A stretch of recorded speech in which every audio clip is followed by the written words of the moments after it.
Professor, quando os pesquisadores perguntam para os jovens, redes sociais, smartphone estão fazendo mal para a sua saúde mental, o que a gente encontra, e eu acho muito curioso, são resultados misturados. Em geral, é meio a meio.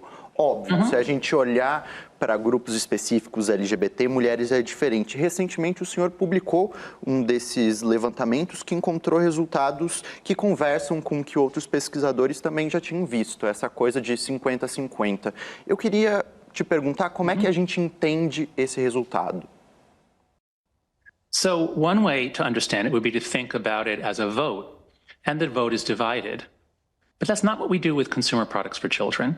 Imagine if there was a consumer product, some toy that was very exciting, and 80% said they love it, and 20% said, I've been injured by this thing. You know, it cut me, it cut off my ear, I was emotionally damaged by it. Well, 80-20, I mean, this is obviously a very good toy, right?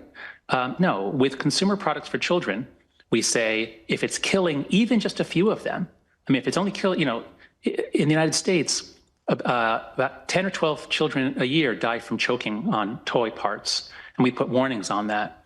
But in the peak year of the choking challenge, the TikTok challenge, where you're supposed to strangle yourself, more than that number died. So TikTok itself kills more children than all the toys combined in terms of choking. This is not a vote. This is not a 50-50 thing. If there are vast numbers of children who are being hurt by a consumer product, we ban it. Januário.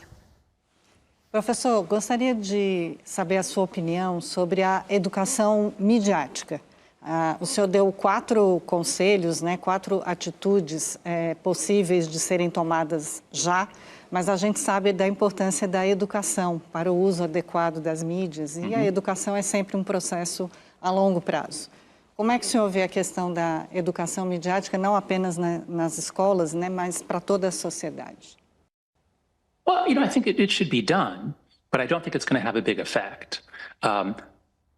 I think people are not understanding that social media is socially addictive. It is biologically addictive for some heavy users, but the main addiction is social. That is, if everyone else is on it, I have to be on it. I don't want to miss out. I need to know what's going on.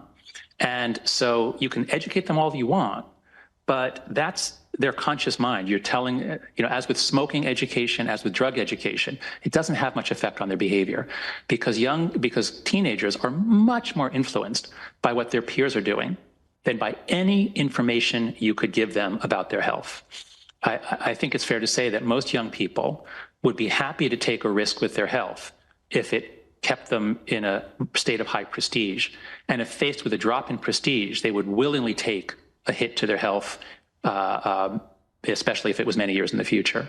So sure, we should do education. I'm a professor, I believe in education, but the tobacco industry urged education instead of bans.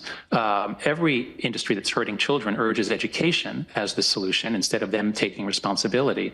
So I'm not impressed by what I've seen about the move for those who call for education instead of reform or regulation. Mas eu acho que quando a colega fala em educação midiática, ela também fala em educar esses jovens e essas crianças para se informar da maneira apropriada e não consumir desinformação e fake news que vem muito por meio dessas mídias, num momento em que o jornalismo enfrenta graves problemas para chegar nesse público mais jovem. Sob esse aspecto de educação midiática, o que o senhor acha que seria eficaz?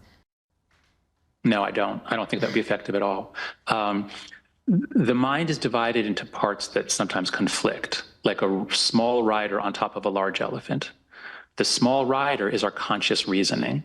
The large elephant is all the automatic, intuitive social processes. You can lecture the rider all you want. You can say, look, be careful about fake news, and here's how you can tell. You can lecture the rider all you want, but the rider's not in control. The emotional, intuitive elephant is in control. And it's going to be influenced by what it sees. Even if it knows this is not true, it's going to be influenced. These social forces are so powerful, and especially for a child, I mean, even for adults, it's hard for us to just change our behavior.